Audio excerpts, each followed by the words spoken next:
Now let me show you how you can enter in the iPad keyboard. So we need to explain it because it heavily depends on where you're using the keyboard, right? For example, when I swipe down on the home screen and get to the search mode, I can type in some stuff.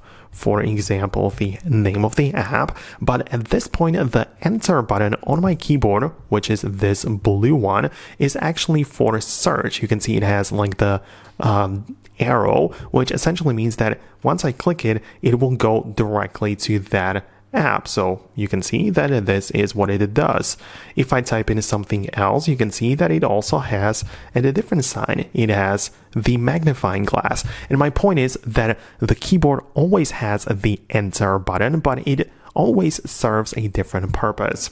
Another example, if we go to the messages and open up the message thread, I can type something in, and again on the position of the enter key, we actually have currently the enter key, which will go one row below, and now we can use it like this to go below. So that's the point. You can use the enter key like this, but only in places where it is supported. In messages, I can use enter to go below the rows, but in the search, for instance, I don't have the option. So the enter key is always there, but you have to be in the right place to actually utilize it. So I hope it makes sense. That's what I wanted to explain in here.